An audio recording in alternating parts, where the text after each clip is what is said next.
Every neighborhood has a heartbeat, a place that represents the cultural epicenter of the area at its core. In Boston's historic North End, that place is Boston Barber and Tattoo Company. Boston Barber and Tattoo Company has become home to A-list Boston celebrities like Gordon Hayward, Milan Lucic, Brad Marchand, and Aaron Baines. Boston Barber and Tattoo is more than just Boston's most well-known corner barbershop. It's also a tourist attraction for the hundreds and thousands of people that visit the North End throughout the year. Boston Barber and Tattoo, a North End landmark that represents the cultural epicenter of the area at its core, located at 113 Salem Street.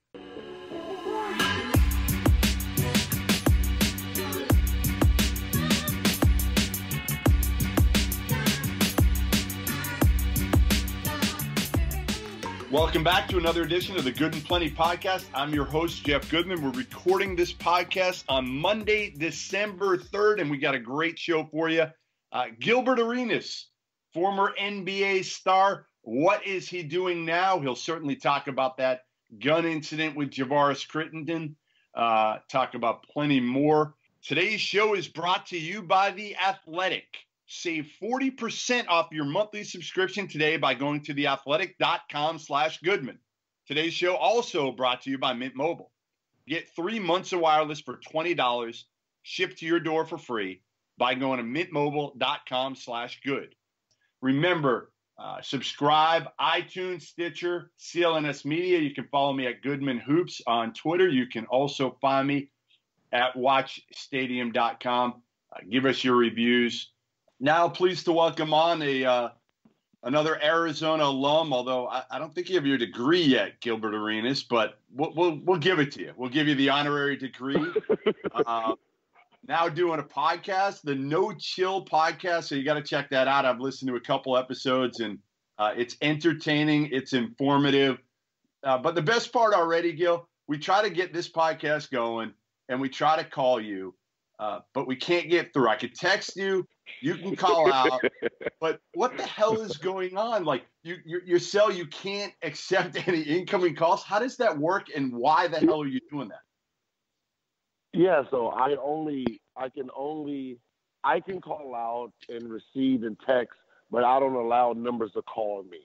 And it started from, my younger years in the playing in the NBA. It's like, for some reason, on game days, it just seemed like everybody wanted tickets. Everybody had problems. And, when you're trying to be a professional, you're trying to, be a perfectionist at your craft, you need to figure out how to get rid of outside noise.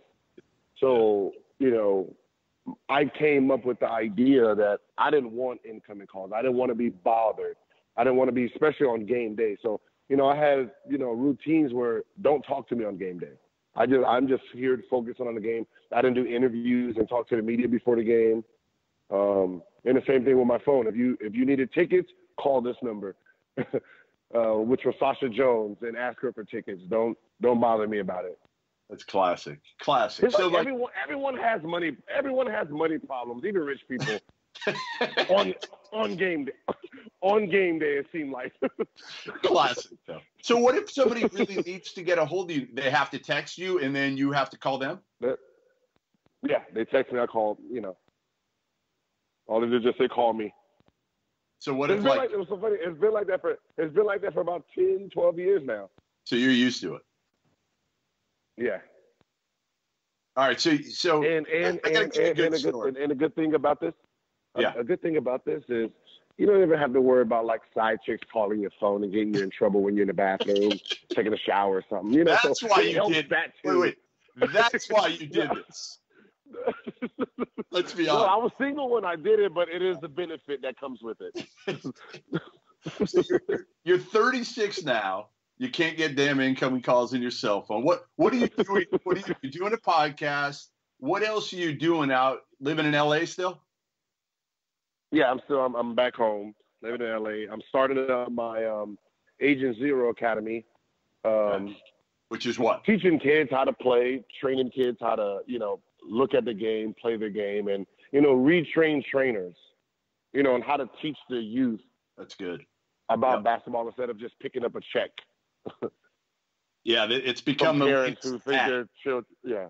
Terrible, terrible. Anybody can be a trainer. I could go out there and be a trainer tomorrow. Yeah, Right? I mean, I guess when you got the illusion of everyone wants to be in the NBA, I guess you can charge these kids $100, $200, $1,000 a week, shit like that. It's ridiculous. Not to get better. So you'll work with some of these kids starting in LA. You already have, right? Working with some of the younger kids coming up, trying to teach them. Uh-huh. What else do you do? Like, what's a typical day for Gilbert Arenas these days? You sleep in, you work out, what are you doing? The podcast is like what, once a week? Yeah, once a week. I wake up around anywhere from 6 to 8, and then I go to the gym, and 4 out of the 7 days I just booty watch. I just come here just to look at girls' booties. That's it. There's really no explanation to it. Just I get bored and just play like I'm lifting weights, but I'm just really there just looking, making sure they're doing their shit right. All right, that's good. That's good. I'm glad somebody is. Other than that, play video games, watch TV all day. It's a tough life. Yeah, it's the same, just without the basketball part. Yeah, exactly. Well, people don't understand that, right? Like, the course of a day when you're an NBA player, there's naps. There's a lot of naps. There's a lot of video games. There's a lot of downtime, right? Yeah, you practice from. Most teams start at practice at 11. You're dressed and done by 12:30, 1 o'clock. Now you have the rest of the day to basically not get in trouble. That's how I look at it. You got all this time to not get in trouble. Yep. So most when you're in your 19 to 25, 26, it's just that time is video gaming. That's why somebody like Ben Simmons and all of it, Carl Anthony Thompson can be top 5 in the world in Fortnite. Yeah, he has just the same amount of time as the video gamers. Right. All right. That's true. And they got good hand-eye coordination. Doesn't help either, right? Yeah.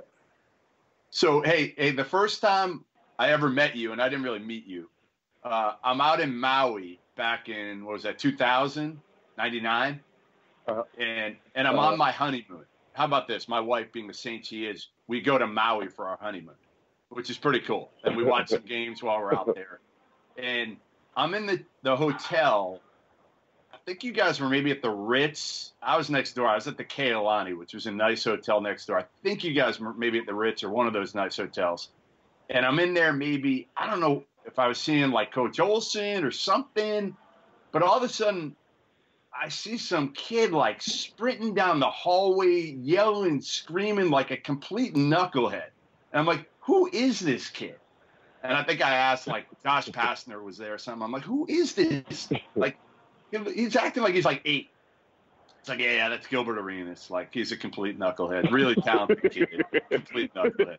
So that was my first introduction to you. And I'm like, I like this kid. Like, he's immature.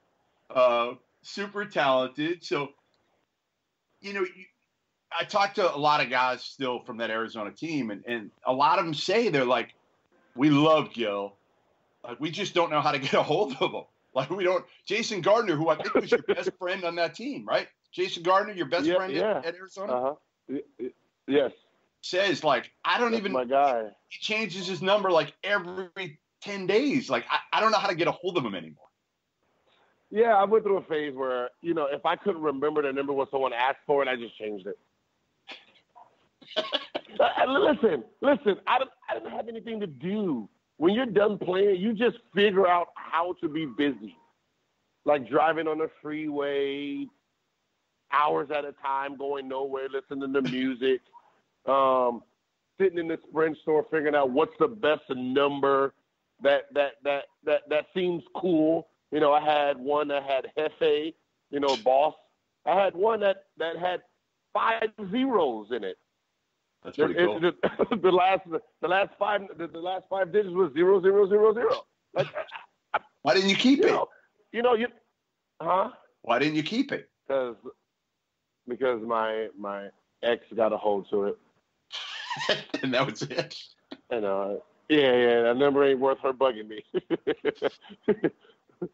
So though, why aren't you I close? miss those guys. Yeah, why do you keep yourself kind of removed from those guys? Rather, you have all this time in your hands. Like Jason Gardner's busier than you are. He's trying to run a college program at IUPUI in Indy. So like, you have no excuse there with a lot of those guys, right? It's it was just habit. It's just like what I did. At 22, 23, when I just separated from everyone and just dialed in. Watching game film, tape, learning plays, trying to understand plays, trying to understand, how to get better, during the season. Like, that was important to me. How, like, if we're all doing the same thing in the summer, working with the same trainers, how do I get in front of these guys during the season?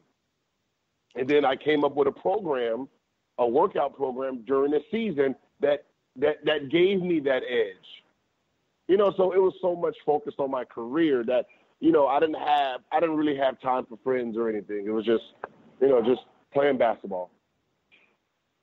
So I got some good stories from them on some of your better pranks back at Arizona. And I did some good stuff too. I think you got me beat on some of these, but I got some good ones too from back at school. You took a fire extinguisher, took off the doorknob, I believe. You undid the doorknob and sprayed it through the room, and whoever was in the room had to change hotel rooms. I think you took a dump in a toilet in one of the players' bathrooms, locked the door, and again, they had to change hotel rooms. Those were probably two of the tamer ones. Jason Gardner said, I said, did you ever try to get him back? He said, no. You can't try to one-up them. If you try to one-up them, like you're screwed. You have no chance. You can't do that. So give me, the best, 1, 2, or 3 pranks you've ever done in your life. Like, the proudest, the ones you're the proudest of. Oh, okay. So, in Arizona, the fire extinguisher was part of a whole thing. Okay. So Gene Eggerson, your nemesis, a little bit, right? Yeah, I fouled Gene Eggerson in practice, and then he got aggressive with me, and it was either back down or keep coming. So I decided, fuck it, keep coming. So his roommate was Lauren Wood. He's 6'6", 240. He looks a lot tougher than you. Right? No. Listen, I already dialed in that I lost the actual fist fight. I wasn't worried about the fist fight because I already took the loss in that category. I figured I will win the moral. Okay. This was a moral victory here. Yeah. So we were in the Bay Area at the time. So what I did was I said, you know what? This is about to be an ultimate prank. So it wasn't the doorknob. It was the eye hole. So from the outside, you can screw the eye hole out. So I screwed the eye hole out. I went, grabbed my shirt, took a koi fish out the pond. I took the koi fish out of the pond, put it in front of their door. And then I took the fire extinguisher and knocked on the door, and when they looked at it, sprayed it through the eye hole. So it got so smoky inside, they had to run out. And when they ran out, there's a fucking big fish just flapping there. That's good. That's cool. Oh, man, I thought that's creative. Yeah. Oh, man, I got in so much trouble. Yeah, I assume Coach Olson was not happy with you after that one? No. So Coach Olson was gone when they called, and Bobby was there. So Bobby understood my childish his wife, late Bobby, yes. Yeah. His wife, yeah. She understood my childish behavior and loved it. So when she received the call, she just let it go. I heard too. But I did get beat up. You did? Gene beat the hell out of you? Yeah. It happened. You said you took the loss. You took the loss, but was it worth it? I won. Yes, I won the team moral. Yeah. All right, give me your best NBA one. Give me your best NBA prank on somebody you know, where there was a rookie you prank. remember, you know Avi's story? Yeah, sure. Okay, out of Chicago. So Avi was like my best friend nemesis. You know, we hung out, but we always got into that bickering fight because he had to touch everyone. I didn't like that. Like, he couldn't walk past 3 people without bumping one of them. He was just an aggressive type of person. Like, so he, you know, it's the shaking hands, you know. So he bought these rims for his truck. And, you know, it's like a guy's first car, a woman's first home and bathroom. And he was so proud of these rims, $10,000 rims. I mean, it was like the highlight of his season. I mean, so what ends up happening is he's bragging about these rims so much. I mean, his wife, when she even thought of driving the truck, he spazzed out. Okay. So I said, you know what? He's been fucking with me all week. When we go on this road trip, I'm going to steal his keys, send it back. I'm going to send it back to his wife so his wife can give it to my friend, and then we're going to take the rims off his truck. So on a road trip, went like a 5-game road trip, I end up breaking into his room, took the key, sent it home. I sent it home. We took the rims off, put them on center blocks inside the arena.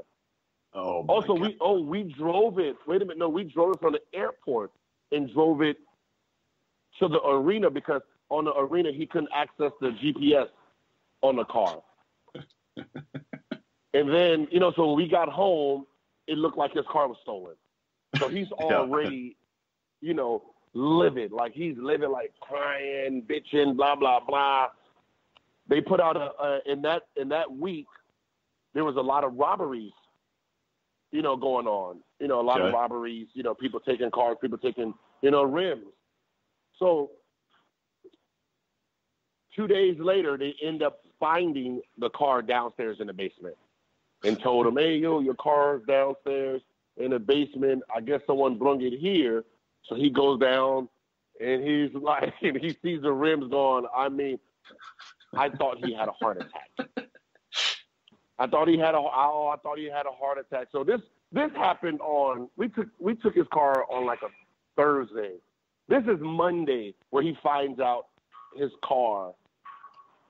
We got back on Friday. He didn't see his car again until Monday. On the center block. Freaking. Yeah. Freaking done. Oh, he don't know what to do.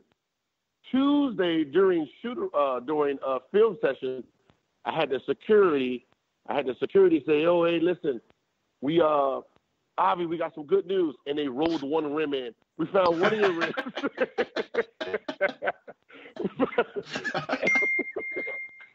We found one of your rims, and they rolled one rim into the arena. Like, it was like everyone was dying laughing, and then he realized that only I could have pulled this off. I got my ass whooped again. That's tremendous. Oh, he put me in the choke. Yeah, he put me in the choke. But it was, to him, it was like his world just ended. Just imagine when you land 2 in the morning, 3 in the morning, your car's gone. I'll give you a good one. From a secured airport. I'm going to give you a good one along those lines. So I had a buddy of mine back in high school, and this was a few years removed from high school, and he worked for Sears. He worked at Sears at that point. And for some reason, my other buddy still had his car keys. So he worked for Sears, which was in a mall in Massachusetts where I live. So at first I'm like, all right, give me the keys. So he comes out of Sears one day, and I moved his car like maybe 3 spots. Then the next time I moved his car, instead of 3 spots, I moved it 10 spots. The next time I put a bunch of pornos in his back seat. Then the next time I put a bunch of Domino's boxes with like pizza, you know, like pizza, you know, ends, you know, thrown in there. Like, every time was a little bit different. Then I moved it from one garage at the mall to another garage. So this poor kid is freaking out. Like, he's going out of his mind. He doesn't know what the hell's going on. So he's telling his parents are finally tell my other buddy, what's going on. So my other buddy was like, we got to do something. I'm like, no, we got to do a little bit more here. Like we got this going so good. We can't give up on this now. But eventually they turned me in. So it was like just, a little bit further, a little bit more in the car, pornos, whatever I could put in there to just fuck him up so he had no idea what was going on. That's good. That is good because I would have freaked out. Solid. So people don't understand pranks are so amazing to men. Being a prankster, that's just amazing. It fills your day. It makes you feel good. I mean, the worst thing I've ever said as a child was, I can't wait to be an adult. Being an adult is fucking retarded. That sucks. So much stress comes to being an adult. Well, people don't if I can get that put a prank right now, I'll do it. Gil, am I wrong? People have a perception of you that you're maybe, and I've talked to enough people around you, that you're maybe a bad dude. When you're not a bad dude, you're just an immature, kind of, again, like I said at the beginning, you're kind of an immature knucklehead to some degree. Yeah, I'm 36, going on 17. Yeah. I mean, it's like we're in a world. You got to remember, we're in a society where everyone wants to be serious. Everyone takes everything too serious. It's like, if you can't find laughter, then you're going to be miserable. And that's how I always looked at life. And I tell NBA players this too. Listen, whatever age you are when you go to the league, that's usually your age when you leave, mentally. Yeah. Because at the end of the day, you don't grow, because you got to remember the guys you're growing with are the same guys you come in with. So if if you look at Blake Griffin, or he's going to be the same. His mannerisms are the same from now to when he came into the league. You look at Joel Embiid, he's going to be an immature guy his whole career. Shaq was an immature guy his whole career. I mean, whatever you are. Yeah, it's rare that you're right. You're going to grow up in the NBA. Because it's growth is not. It's like you got to remember, you're around each other more than you're around your family. So, and when you're around each other, what are you guys doing for the most part? Besides playing basketball, you're partying, going to get girls, going to dinner, you're telling funny stories. I mean, it's always fun. Like in the NBA, you try to stay away from the serious people. Like, y'all, you bringing the mood down. Nobody wanted that guy around. Like the Gene Eggerson, nobody wanted that guy around. Even though he was a mature guy on the team, but a mature guy in college, you're an outsider. Yeah, you don't want that. No, people wanted you. I mean, listen. Yes. I talked to enough people at Arizona in the NBA. They love the fact that, again, you kept it loose, you kept it fun. So I got one more Arizona question for you before we move on to the NBA. So your sophomore year, you get hurt in the Michigan State game in the Final Four. You beat the crap out of them. It was a team with Jason Richardson and Zach Randolph and Charlie Bell. And then you play Duke in the championship game. You guys lose by 10-ish, 12, something like that. But you're in the game at halftime. Yeah. You were hurt in that game. I don't remember how it came out that you were hurt. How did you get hurt? And if you were 100%, what's the result of that game? Okay, so there was a play in the Michigan State game where I was going for a steal, and Zach Randolph and Hudson closed the gap. Instead of running around the gap, I tried to jump through the gap. And when I jumped through the gap and they closed it, I guess I tore something, a soft tissue. I ended up getting the steal and getting the layup anyway. Okay. But, the adrenaline from that game kept me going through the game. And then once, everything calmed down, body relaxed, I realized that I had a soft tissue tear in my chest, on the side of my shooting arm. So, I wasn't going to play, but it's the championship game. I mean, I'm going to go out there because I am the offensive threat.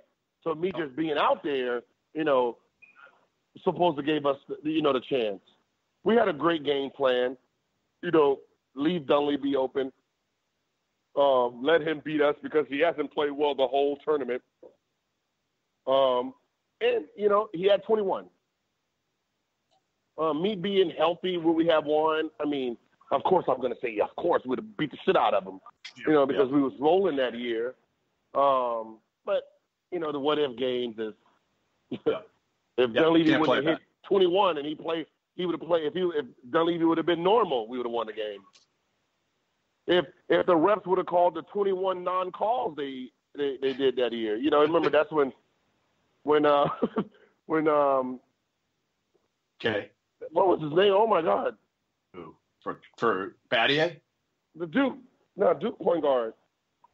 Oh my God, I can't remember his name. Jay Will, yeah. If Jay Will would have got his third foul when he fell on top of Jason Gardner in the first half, he would have been out of the game. Like he was dry humping the guy at half court. Like he literally, how you're driving and then you stop. Jay Will fell on him. They both fell on the floor. He's on top of him. The refs are just looking. Like, call this foul so he can get out of the game. Call it. Yeah. Nope, they didn't do anything. I mean, so there's a lot of things that played its part. Quick break to tell you today's show is brought to you by The Athletic. If you haven't heard about The Athletic by now, you must be living under a rock. These guys have been crushing every element of sports coverage imaginable. Whether you're looking for specific local coverage with beat guys, sports discussed under a national lens, or anything and everything in between, you got to make sure you take a look at The Athletic. No pop-ups, no ads, just high-quality content waiting behind every single click. Zach Harper, Frank Isola, Sam Amick, who was a guest in the show, Shams Charania, also a guest in the show, have you covered in everything NBA related. If college is more your style, then make sure you check out my guys, Seth Davis, Dana O'Neill, Brian Hamilton, Sam Vicini, everybody. You can't get content like this anywhere else. 600 to 750 new articles a week. Who else is pushing out quality content like that? If you haven't signed up yet, take advantage of this deal because it's not going to last forever. Go to theathletic.com/Goodman to get 40% off your monthly subscription.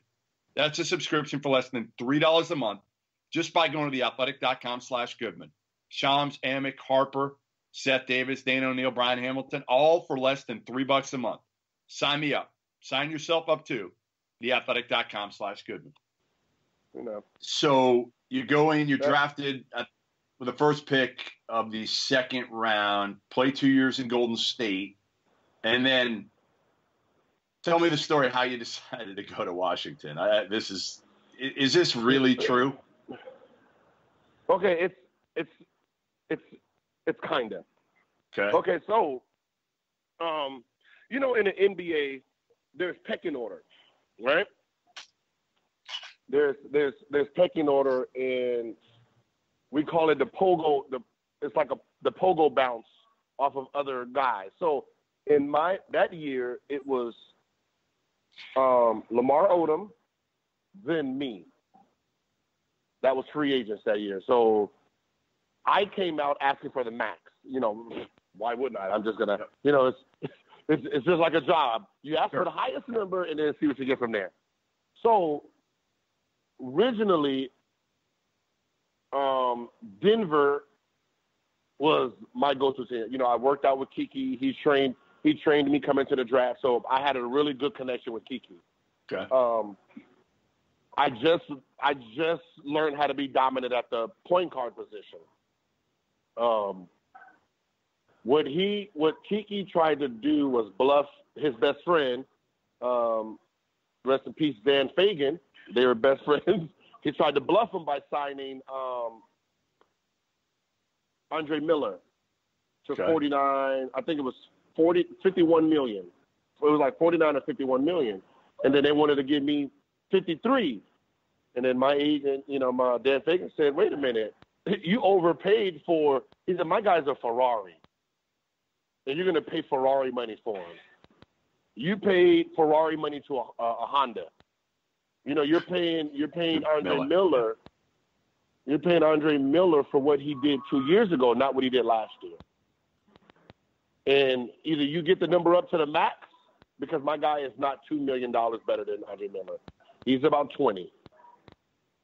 So they go back and forth.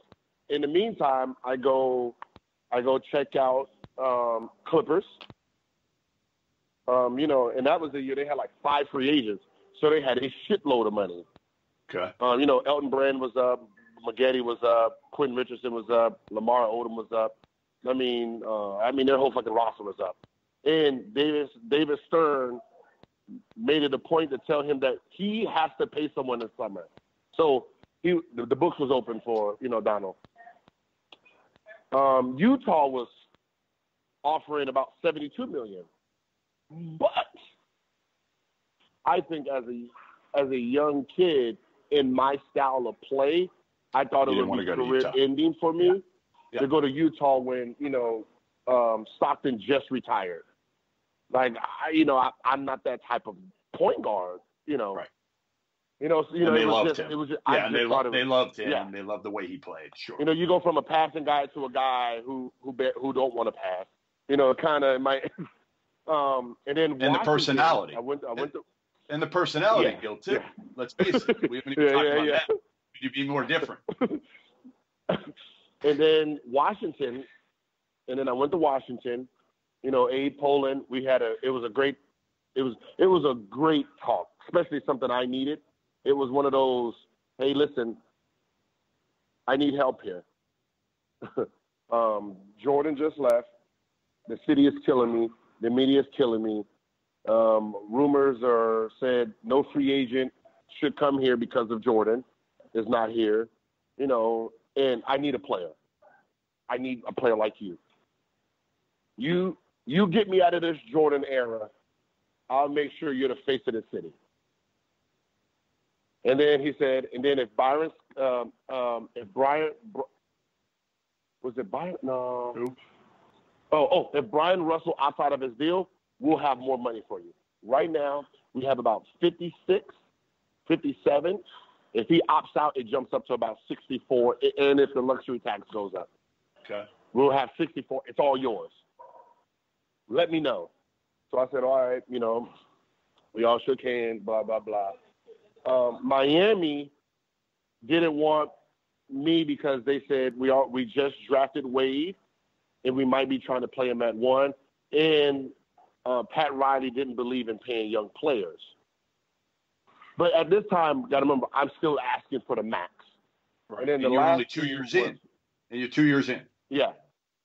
And the last team I'm at is my own team, Golden State, which they can only offer me because the Gilbert Arenas rule wasn't in yet.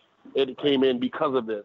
They can only offer me the mid-level section, which was $49 million. So the deal was basically we were going to sign a 1-year deal at 4.9 and then sign the following year a 7-year, $79 million deal. That was the offer. At Golden State. But it had to be an under-the-table deal. Sure. And it was one of those things that if somebody gets hurt, what happens? In my mind, listen, I just got drafted first round. I just got drafted in the 2001 draft. And the reason I went 31, which I should have went 30, Timberwolves lost a pick that year because of an under-the-table deal. Oh, so right. when I calculated, the Golden State deal versus what I already have at Washington, 64 versus 64 for 6. This would have been 7 year. It would have been an 8-year, $84 million deal. The Washington deal made sense. It didn't because by the time the money matched up, I would have opted out of that Golden State deal. I would have opted out of the Washington deal and signed a max, hopefully, and that's what we came up with. So what I did was said, you know what, it'd be between Clippers at 56 and Washington at 64. But I wasn't worried about the number because I'm still claiming the max. So we're still in the middle of negotiating. So what I did was flip the coin 10 times. And it landed on Clippers majority, 7 out of the 10. So I said, Washington it is. I go against the grain. You went against the grain. I go against the grain. I go against the grain. So you're telling me if And it then- had come up Washington 7 of 10, you would have went with Clippers?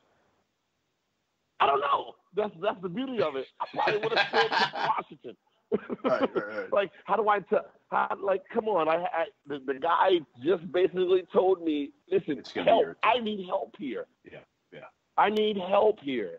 You help me out of like. I think that was the first time, since high school where the coach says, "Hey, listen, you come here. This is your team. Right. This is your city. Help Yeah, me because get through this Arizona, Jordan thing." And right? Arizona, you came in as probably the least heralded out of all those guys. Let's face it. Yeah, that's it. Yes, sir. Yeah. Golden What's so State. funny is Yeah, you were just. I was the least. I was the least, but I felt I was the best. Sure. I mean, like that's- even though you don't have no, I don't. But that's what makes you What happened? the chip on their shoulder, right? Like I talked to Victor Oladipo about it. I've talked to Steph about it. Like that carries you forever, doesn't it? Yes. Like that's what I said. The difference between an all-star and a superstar is mentality. They can sustain that edge 75 games out of the 82. A superstar is in the 60s. Yeah. And it's just mentality. It has nothing to do with talent. Everyone on that level is talented. There's no difference between, when you really think about it, there's no difference between Dame Lillard and Steph when it comes to shooting. Can Steph really say he shoots the ball that much better than a Klay Thompson or a Dame Lillard? Nope. When they're on, no. He's better, but right. Is it that significant? Probably not. But the better comes with consistency, and the consistency comes with mentality And preparation, right?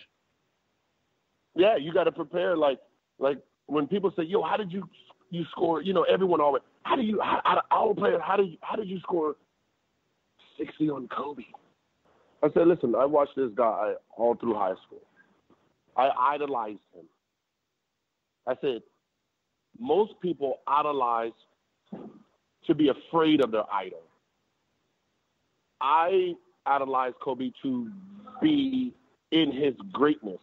And I understood that the only way to get respect from an idol is to go at the idol. See, yeah, shaking your hand and saying, "Oh my God, you're my favorite player in the world." No. Busting their ass and then say, "Yo, you're my favorite player, bro." That's the respect you get. Yeah. So I knew how he ticked from the years of us playing against each other. He always guarded me when I caught fire. So when you look at my stats against the Lakers, it's probably the best in the NBA.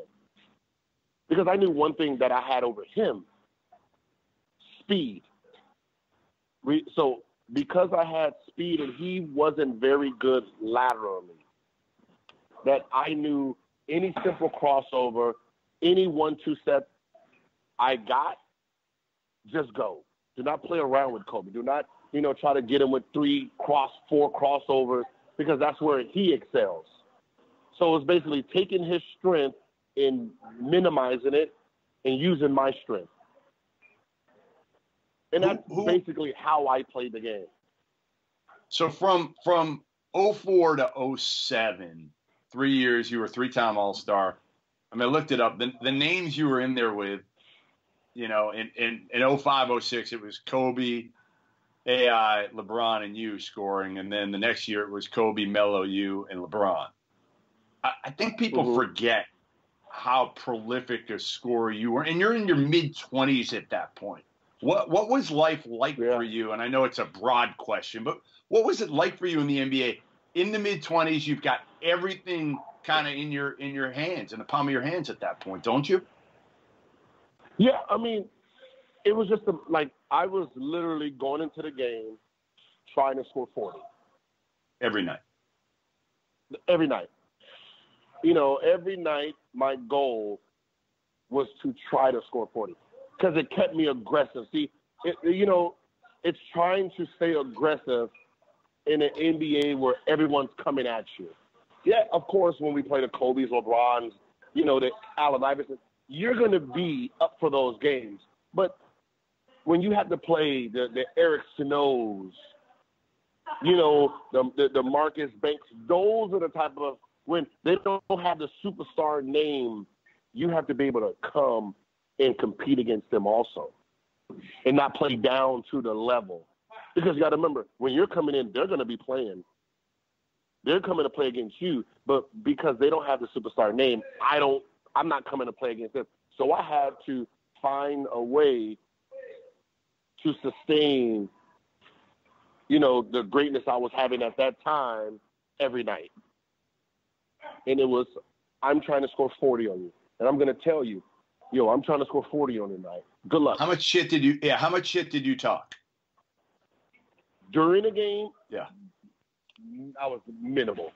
Before tip off, like when we're shaking hands, oh yeah, I'm gonna treat you like some hoes today. I'm gonna get a little vagina and then I'm gonna get out of here. All right? And that's I go up to a guy and say, hey, you're late. They always say this. What do you mean late?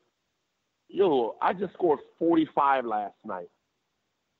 You're supposed to be sticking me since I got off the bus. You're going to have a problem.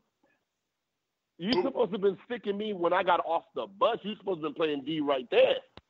Who is the best trash talker? I've already seen him. Sam Cassell. Yeah, it doesn't surprise me. Cassell, yeah, Sam and Gary Payton and his this is a true story. This is a true story. It was my rookie year. No, this is my sophomore year. We're playing against Seattle. And Gary Payton got like 16 points. 16 to 19 in the first 4 minutes of the game. Oh, he's killing me. Yeah. Posting up, switching. I mean, I didn't know what to do. I'm having success against everybody but him this game. And I get subbed out. I was so happy to be subbed out. Oh, it was the only time in my career that I was happy to hear that. I got out like, oh my fucking God, he's killing me. They're like, yo, bro, he's on a whole nother level. So they subbed him out. As soon as they subbed him out, I'm like, yeah, I'm ready to go back in, coach. I'm ready to go. It was everything. It was like because you've been watching the guy for so long. They call him the glove. And I remember he got into that defensive stance. I was coming down half court. He got into that defensive stance and put the little smirk on his face. Like, oh, shit, it's the glove. And I just threw the ball. I just threw it. That's the glove. And threw it. And he spooked me without even knowing what he did. That's intimidation, right? Like you have intimidation before you even do anything. Yeah. Some guys. And then at halftime, here's hey, you lucky I'm not an AI type of nigga. I would have scored 50 on you at the half. I was like, shit, you was on your way. But go ahead. But when I got to Washington around 2003, 2004, Gary Payton probably took the worst ass whoopings any one person can get. Really? Anytime Gary Payton guarded me, I was trying to score. What's so funny, I didn't even realize it until one of my teammates, Booth said, hey, man, quick question. You have a personal problem with Gary Payton? I was like, nah, why? He says, for the last 2 years, every time he guards you, you try to score. I mean, out of everyone in the NBA, every time he guards you, and then I told him a story, he said it makes sense. I didn't care. I don't care what play coach called. when Gary Payton got on me, it was 1-4 flat. It could have been 10 times straight. I was 1-4 flat in Gary Payton every single time. Oh man! I know you got a little older. You got a little older. So you have those 3 years, elite years, like as good as almost anybody scoring, and then the knee injury comes. How much of it, was the knee injury, and how much was the gun incident that you think kind of got your career off track and going in the wrong direction? It was the knee. People didn't understand. I had 3 surgeries in 14 months. Wow, I didn't know that. It was 3. So there was so much trauma. When you put yourself in a cast for fucking 3 weeks, you lose all your muscle. Yep. So imagine trying to do the same thing you do. Like someone asked me, I remember they asked me this question. It was like, "Hey, Gil, are you 100%?" I said, 100%? I said, "There's no such thing." It was like, "What do you mean?" I said, "Grab a piece of paper, crumble it up, get it back to 100%. You can't. There'll be a wrinkle in it somewhere, a bend somewhere. You can never get it back." So I said, my knee could never get back to 100%. So what ends up happening is my mind hasn't realized I don't supposed to do certain things. And I'm still like Derrick Rose. You're still going out there, still performing and reacting the same way your mind says you should be reacting to. But my leg wasn't, I had meniscus, PCL strain, then became microfracture, then became the worst one of it all, a cleanup. I got a cleanup at the end of the season, and it took me out the whole season. My leg locked on me where I couldn't bend it, I couldn't extend it. I had to go see different trainers where I went to Chicago, worked with Tim Grover. I got back. But I was never going to be the same in the organization since it. And when Abe Poland lost, when Abe Poland, passed, we're at his wake. And Brendan Haywood, it's funny now. Brendan Haywood said, we were all there making jokes of all the speakers, speaker comes up. And we're just making fun of, that's what we do, immature. We're making fun of all the speakers, like, oh my God. So he looks over me and said, "Hey man, it's over for you." I was like, "What?" He said, "Oh yeah, your umbrella of unlimited protection is gone, brother. The Wolves are coming after your contract." I said, "Shut the fuck up." And we're just sitting there laughing. Sure enough, that's what the gun thing was about. It was about my contract. It wasn't about guns in a locker room. Guns has always been in the locker rooms. Paintball guns, BB guns, guys leaving the club and leaving their lockers. Why do you think if you go to a locker room, why do you think there's lock boxes up there? So you can lock it, no one goes in, no one knows it. But, you got to remember, before, then we didn't have what the players have now. We didn't have security guards and security. So if a guy didn't feel safe, what he'll do is he'll put his gun in his locker room, not for, teammates, because downtowns is where the arenas are, downtowns where the clubs are. So what you do is you drive from home, go to the locker room, drop your weapon off, go to the club, and then on your way home, you go back to the locker room and then go home, grab your stuff. That's how that played.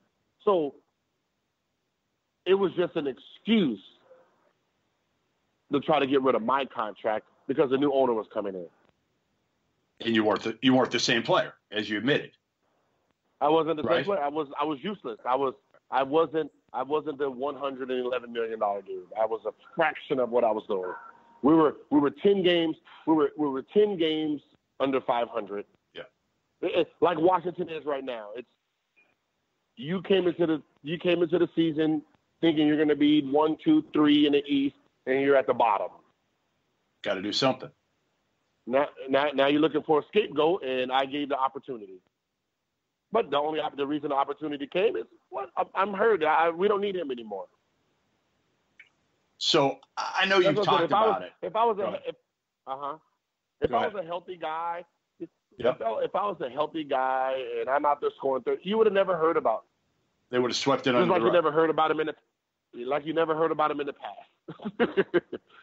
So you're telling me, legitimately, a bunch of dudes back then, and you think still, are bringing guns into the locker room and locking them up, or not anymore? You think it was before your incident and since it's changed? It's not changed. I mean, if they did a gun sweep right now, today, you'll find about 5 weapons. They'll probably be in their cars inside the arena, which is still technically in the arena. Right. The difference was, again, you're saying you weren't worth the contract, new ownership, a chance for them to maybe get out under your contract. That's why we heard about it. That was the whole.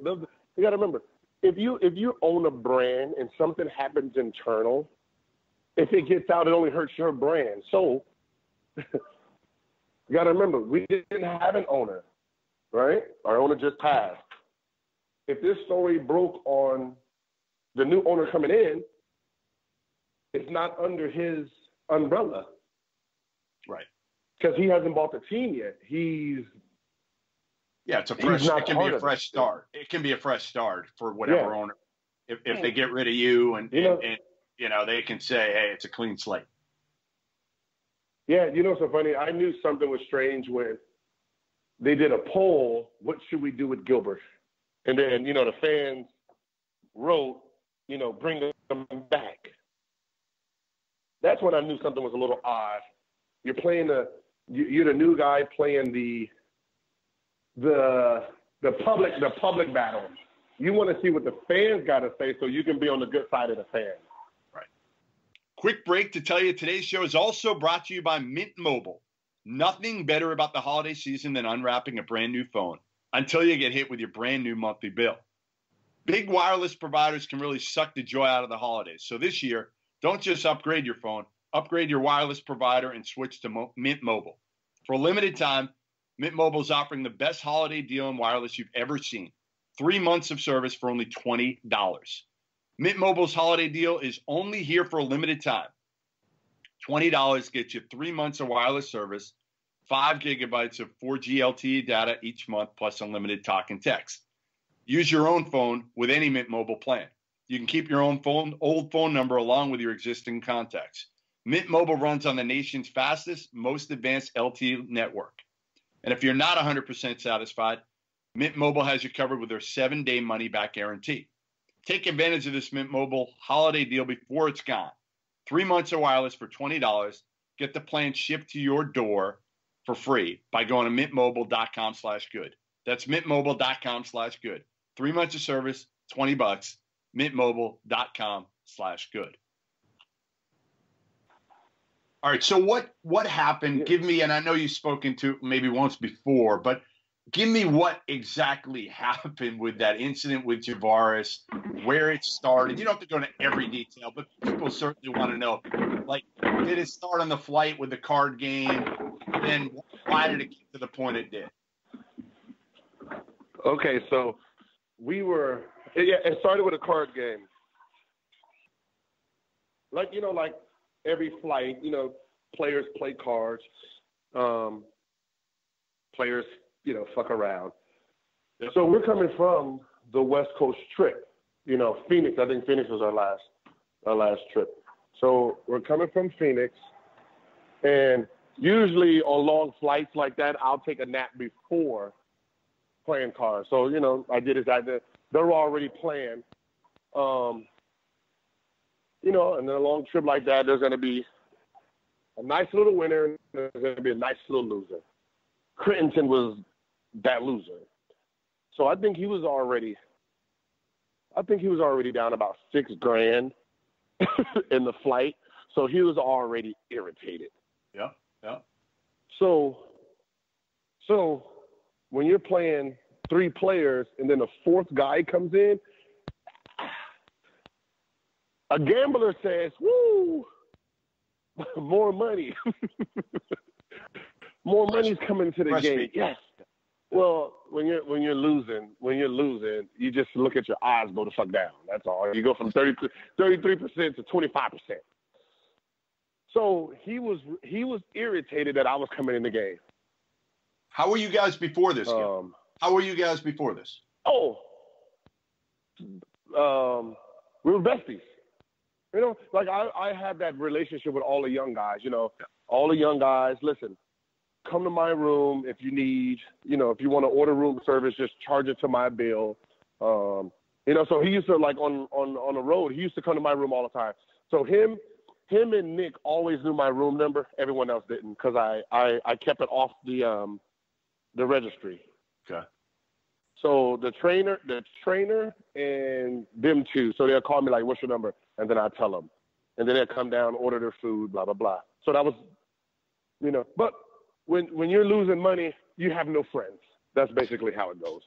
you know, all that friend stuff goes out the window when you're down $6,000. Yep, you're pissed off. So the pot was I think $1,100, and I bought in. So he just got booed. I matched the pot because I wanted to come in. So he's pissed off about that. And then the hand goes, and I got a sense that JaVale was about to win this hand and possibly boo us.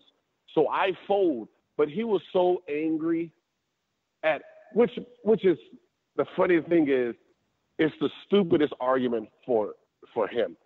JaVale and Earl Boykins, like JaVale just won money. Earl says, "Yo, can I get my $200?" And you know, like when you're a gambler and you're gambling, the worst thing you want to do is give money away and let that money beat you back. Yeah. So JaVale says, "I'll give you the $200 when we land." It was only like 20 minutes left. I'll give you the $200. I don't want to mess up my mojo right now. And then he just spazzed. Fuck that. Get that man his motherfucking money, blah, blah, blah. You got all the motherfucking money over there. You've been winning all my money. And he just, like, it just hit a button. Yeah, it just like hit a button. Just boom, boom. Like, they're like, oh, shit, how does that trigger you? So I said, yo, hey, man, come on, man. Stop talking to your teammates like that, man. Like, man, I say, you care that you owe me $200, you owe CB $300. So what the hell you care? What you yelling? Man, shut the fuck up, man. Shut your bitch ass up. Like, you over here, you gonna come into the game like you all Mr. Almighty, and you got all the fucking money. Don't worry about what we doing over here. I said, oh, you want to just get to talking. So I threw the cards, right? And I said, you know what? I'm going to the back. Fuck you. Fuck your little broke-ass game. I'm going to the back. So I can hear them up there. JaVale's like, well, this sucks because I got ace, king, queen. So the money's what do I mine. do? He's like, what no, do I fuck do? that. Yeah. He said, so he's like, nah, fuck that. Nah. Y'all just ain't gonna let me lose my money. I got ace, king, queen. He's like, I got ace, king, queen. So he said, matter of fact, I got 4 trump. I'm gonna boo you again. I'm gonna boo you for the 24. So I win this pot, and then I guess they're sitting there going back, and then he was like, nah, fuck that. Then Gilbert misdeal. It was a misdeal when he threw the cards. So they're arguing back and forth, and then I guess finally Earl says, listen, he has ace, king, queen. He automatically wins. Right. So he gets the money. So Javaris loses his money. So after the playing, he comes back to me. So you just gonna let me lose my fucking money like that? You ain't even gonna give me a chance to get my money back? I said, man, fuck that, man. You act stupid. Like you're an NBA player down fucking 6,000. You acting like a dickhead. Fuck that. Shut up. Get the fuck out of my face. Oh no. Because niggas like you, like if this shit happened in the streets, nigga, we'll kill you. Kill me. So we're going back and forth. So what this is off the plane. This is as you're walking off. No, this is on the plane. Yeah, as we're walking off the plane. Okay. And then he was like, niggas like you, I'll shoot you. I was like, you shoot me? I said, I'll bring you the guns to do it, tough guy. I'll bring them to you. So I want to see you do it. That's what it was. It wasn't like it It wasn't he was coming to shoot me. I was coming to shoot me. He said he was going to do it. I was pulling his bluff. You were saying, go ahead, bring the guns. Yeah. No. I said, I'm going to bring them for you. I want to see you shoot me. Right. And that's why they were unloaded, just in case. You bring in the 4 guns in the locker room the next day, unloaded, and put them in front of them? 2 days later. 2 days later. This was 2 days later. 2 days later, I put them, because I get to the gym. We have practice at 11. I get to the gym about 8 o'clock. So I put the guns on his chair and wrote a letter. Pick one. Wait. You put the guns on his chair and write a letter. Pick one. I wrote a note and said, pick one. Because, he said he's going to shoot me. Pick the gun you're going to use. I got a nice little collection. Like, people always talk about the gun, but they don't talk about how good and nice those guns were. It was a all gold Desert Eagle. I seen it from the movie Face Off. I said, oh, I got to have one of those. Nicolas Cage was looking nice with that gun. So I had one of those. I had a Smith & Wesson 500. I don't even know if a human being can shoot that gun besides Dirty Harry.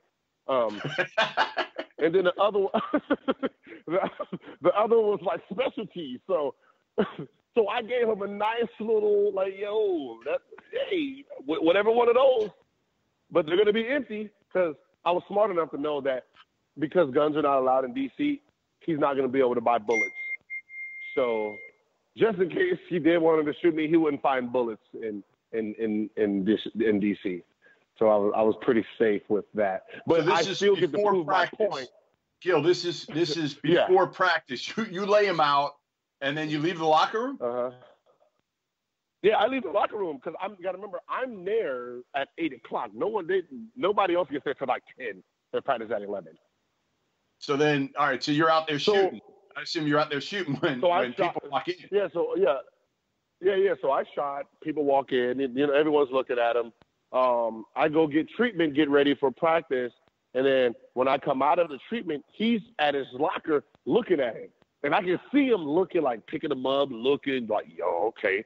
So when I walk in, I was like, yeah, some nice shit over there, ain't it? Huh? That's some nice shit. Hey, if I'm giving you that, imagine what I got at the house. What he said? And then that's what he said. And then I said, man, fuck these guns. Fuck this bullshit. And then he just throws the gun, hits the trainer in the foot. Trainer freaks out. He runs, tells the other trainer. The trainer calls the general manager. Who, Grunfeld? Me and him. Yeah, Grunfeld. That was it. That was it. We go to Grunfeld comes down. Yeah, what does Grunfeld say? No. Go ahead. No, when he throws the guns, we pick the guns up, put them back in the locker. Me and him go to the jacuzzi because that was our pre-practice day. Go to the jacuzzi. He's talking shit. I'm talking shit. Like, yo, like, why you keep trying to sun me? I was like, yeah, because you're acting like a little bitch. Like, you're mad about fucking card game. Nah, that's fucked up. You keep just trying to make me look stupid in front of the team. I ain't having it. So we practice. I'm down there getting ready to shoot, and then they call me back up. Like, all right, what's going on? I was like, what do you mean what's going on? Oh, you brought guns to shoot Javaris? He's like, wait, what? What do you mean shoot Javaris? I didn't bring no guns to shoot on Javaris. It was like, then what is this note? And they put it like it was like some specialty evidence that they found, like the first 24. Like, what is this? And I was like, pick one. I was like, it says exactly what, pick one. Like, he said he was going to shoot me, so I'm telling him to pick one. No. You told him to pick one that you're going to shoot him with. I said, That's what they thought. Listen to what you said. I said, did you listen to what you said? That sounds stupid as shit. Pick the gun I'm going to shoot you with, and they're in front of your chair. I said, no. He said he's going to shoot me. I brung 4 guns, and I said, pick one. You pick the one you're going to shoot me with. Sounds a lot better, right? Sounds more educated, right? So, well, Gil, you're not allowed to do this. Why you guys play so much? Get them guns out of here. All right. My bad. That was it, right? That was it. That happened on the 21st. Done deal. Nothing's going on. Boom, boom, boom. Wake up the first of the month, January. OK Corral in the locker room by Peter Vesey. That's what it came out. Gilbert Arenas pulls guns on teammates over a gambling debt. Yeah, once it's spent that way, there was really nothing you can do. You guys were both suspended. You go to a halfway house or something? Didn't they send you to like some halfway house for a month? Yeah. I had to do 30. I had to do 30 days. You know what's so funny? And I tell people this. I said the gun incident was a smoke and mirrors, because when I did the research on all gun cases, the longest sentence was 7 days, and that was a gun that was fired outside of a club. Airplane, 3 games, locker room. I mean, it was just 3 games was the most. So they can only suspend me for 1 or 3, because at the end of the day, I was never seen touching a gun, never seen buy a gun. I said they were mine. So I became a felon by claiming, like, if I'd have said, no, those are not mine, who was going to prove me wrong? That was the thing I didn't like, that I was man enough to say, yo, they were mine. He said, he's going to shoot me. I brung him and told him, pick the ones he was going to shoot me with, because I wanted to see this tough guy act. And I got a felony for it, and I never even touched a gun in front of anyone. I just claimed they were mine. As easily I could have said they wasn't. Have you talked to Javaris? I know Javaris is in jail, obviously, for killing somebody, like 20 plus years at this point. Have you talked to him? Have you tried to reach out at all? I know you said you guys were tight. I don't know if that kind of ended your relationship with him. No. We, of course. He keeps getting put in a hole because I keep. I guess in his old prison, I was buying him cell phones so he can talk. We can talk. Yeah. He can't do it anymore. We can communicate. No, not in the new one. Where is he now? I was buying him. Is he down in Atlanta? Atlanta? He's still in Georgia. Yes. Okay. Yeah, he's still in Atlanta. Yeah, so I was getting him. So we'll text all the time. And what's so funny is we never talk about the incident. He like, yo, you gonna play in a Big 3? How is it? Like, is it real tough? It looks like, he just wants to know about that. He's just basketball. It's the same stuff we used to talk about. Yeah. Yo, hey, how is Ben Simmons? Is he that tall for real? Like, he just talk basketball. So you guys will text like a decent amount. Yeah. Yeah, he said he finally got healthy. He's back playing on a prison team. That's I've thought about reaching out to him. I've known him since he was about 15. I've actually thought about reaching out to him and seeing if he, do a story. I think he got out of the 2. I think he got the raw deal, and this is why I say this. When I say the gun thing was a smoke and mirrors, if you look at my suspension, I didn't get suspended for guns. I got suspended for detrimental to the team, which is because I did the fake gun thing in Philadelphia. See, think about as big as the gun thing was. If they would have suspended me for guns, it'd have been 3 days. Now, this big old gun thing, 3-day suspension. Didn't look right. They would have been asking a lot of questions. What the hell happened? Why is it only 3 games? Who's lying here? Well, detriment to the team for mental issues, you can hold that suspension as long as you want. Right, because you can't compare it to anything else. Whatever you want to compare it to, you can. You just hold it. And I was told, if you fight this, I'm going to go after your NBA contract. So you were like, the hell with that. I want the money. So I just lost my Adidas contract, and I basically was told, if you try to fight this 50-game suspension, we're going to take your NBA contract. So basically I had to sit there and shut up. But I'm suspended for detrimental to the team. 50 games, the rest of the season, detrimental to the team. What was Javaris' technically suspension? What did he do? He wasn't doing what I was doing. Right. What did he do wrong? What was his? Because I'm suspended for detrimental. So what are you actually suspending him for? being involved. Nothing. Right? That's what they were probably saying. What is it?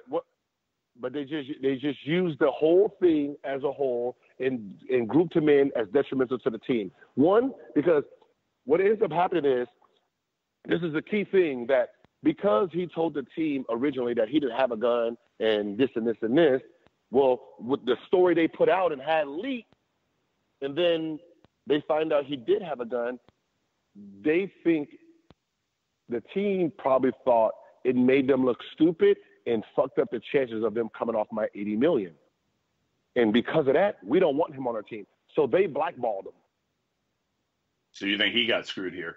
So he got screwed because it's like, well, the team that was helping you, and then the gun shows up, and they can't they can't get off my contract because now my story seems more legit. They feel like you lied and fucked everything up, and now they want to fuck you up. It's how I looked at it. Yeah. All right. So, I want to get 5 minutes, mm-hmm. Gil. I want to. This has gone long. I want to get 5 minutes from you on current NBA, if we can. 5 quick minutes. I'm gonna hit a few different topics. Well, the first one I want to get was going back. Who was the best defender that ever tried to guard you? Best defender. Who was the guy you didn't? Marcus Banks, Telfair, and Jason Kidd. Who?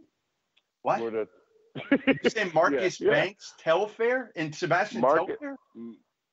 And Sebastian Telfair. Come on. Because, okay. They were quick. And they were quick. They were quick and stocky. Yeah. I was fast as shit. So what ends up happening is, back then, you remember how they used to do the little pressing a little bit, right? Yeah. Back then, we pressed. But everyone else, I just blew past. Well, those two, because they were quick laterally, like super quick laterally, when I get ready to take off and change direction, they were strong enough to take my initial hit and stop me. So I had a hard time gathering speed against those two. You could have given me 500 guesses, and I never would have picked Marcus Banks or Sebastian Telfair. How about that? Yeah, and that was the thing, because the way they were built, they were so strong that when I got ready to take off, and I usually give that little bump, that they stood their ground. So I had to pass the ball up and just put them in the post. And then Jason Kidd, which he was quick and fast and then strong as shit. So when I played him, it was more of a wrestling match. KD is a scorer, Gil. You were a big-time scorer. You played against a lot of them. Where would he rank up against all the guys over the last 10, 15 years in the NBA? Once it comes to natural scoring? Yeah. We have Kobe, him, Allen Iverson. In that order?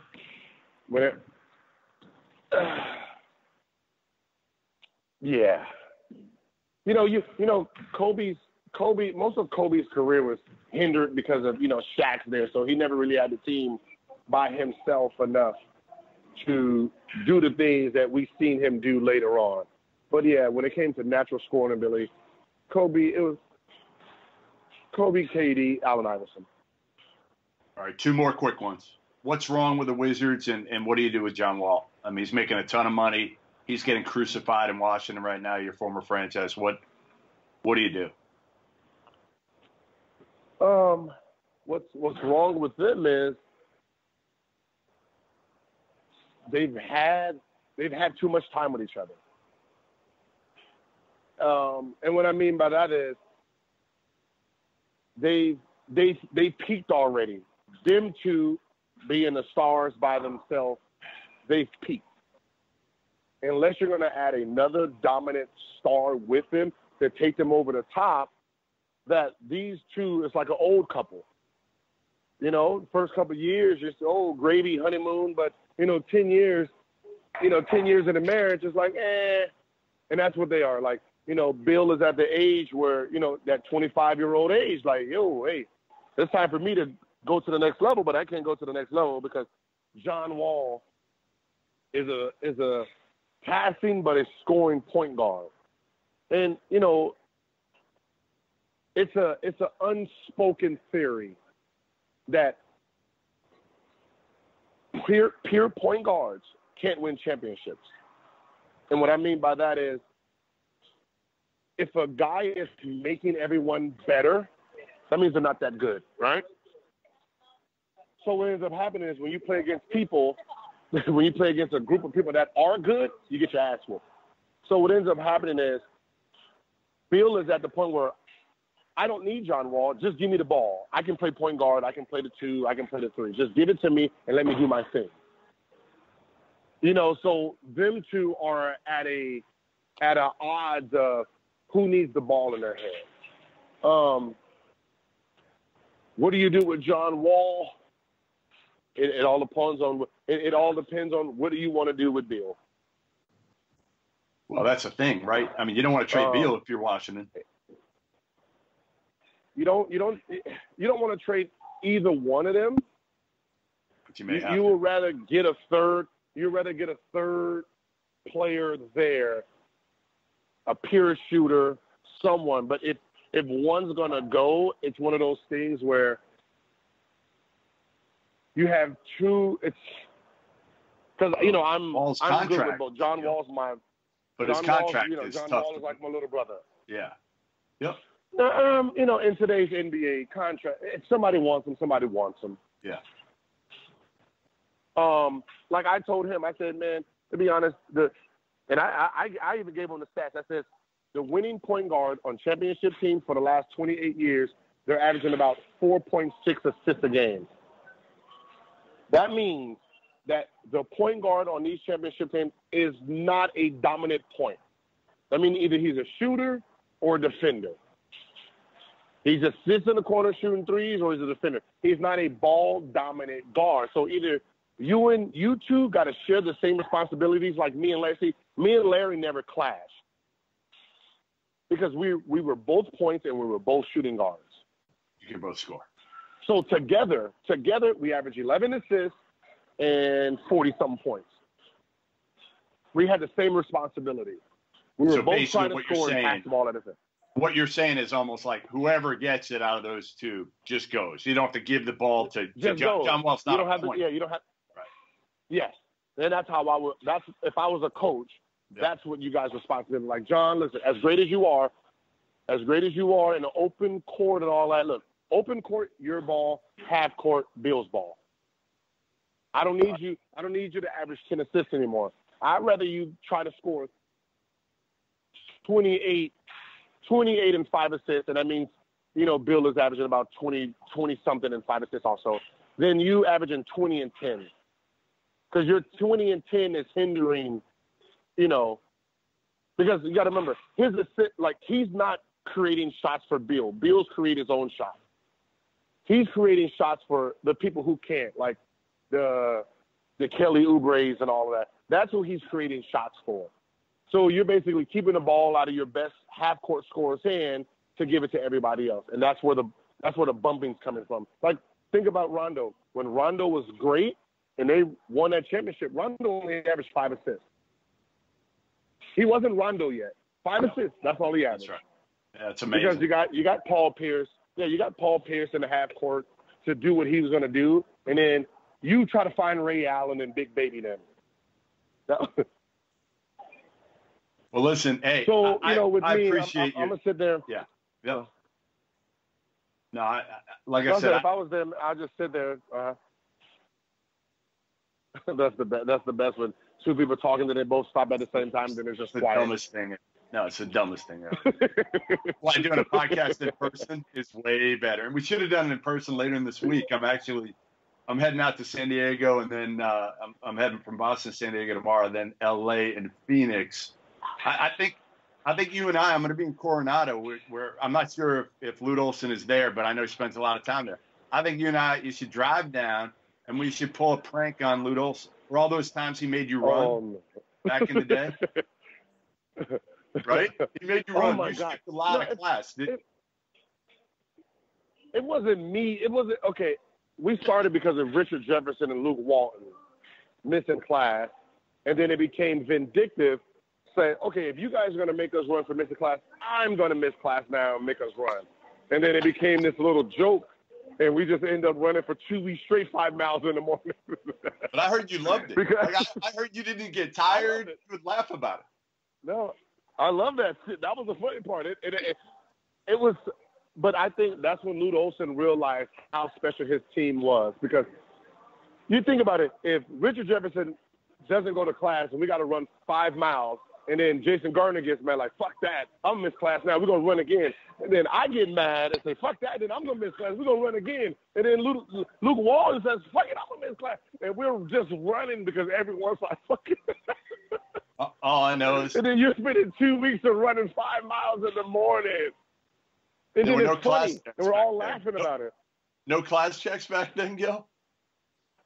Huh? There were no class checks? Nobody checking in on you guys? Yeah, that's what it was? No, that's why we kept running. That's why we kept running, because they were checking in on us, and we were doing it on purpose. You didn't care. So he realized, oh, my God, these guys are special, because if they're willing to miss class knowing the penalty just so they can run, just so they can see each other in the morning, this got to be a special group. That's great. That's great. Well, listen, hey, I really appreciate you doing this. This was a blast. You know, I was always told, don't go over like 40 minutes on a podcast. I think we're like an hour plus. So that means. Yeah. Well, you can just turn them into 2 then. That's what I may end up doing, breaking them down. We'll see. We'll see how that goes. But listen, like I said, I appreciate it. I'll look you up when I'm out in LA, maybe later this week, and we'll grab a drink or something. Okay, perfect. All right, take care, man. Thanks again. All right, thank you. Later. Another edition, Good and Plenty in the books. Thanks for joining us as always, and thanks to our guest this week, Gilbert Arenas, as entertaining as ever. Some great stories, obviously, telling the truth about the whole deal about the gun story with Javaris Crittenden, the prankster that he is. I love the fact that he said Kobe's still the greatest scorer that he's seen, certainly since he played, a notch above KD and Allen Iverson. Don't forget, subscribe to the pod, iTunes, Stitcher, CLNS Media. You can find me at Goodman Hoops on Twitter. You can also find me at watchstadium.com. Thanks to my producer, Evan Valente. Remember, every Tuesday, NBA podcast, every Thursday, College Hoops podcast. So that means check back with us on Thursday. Thanks again.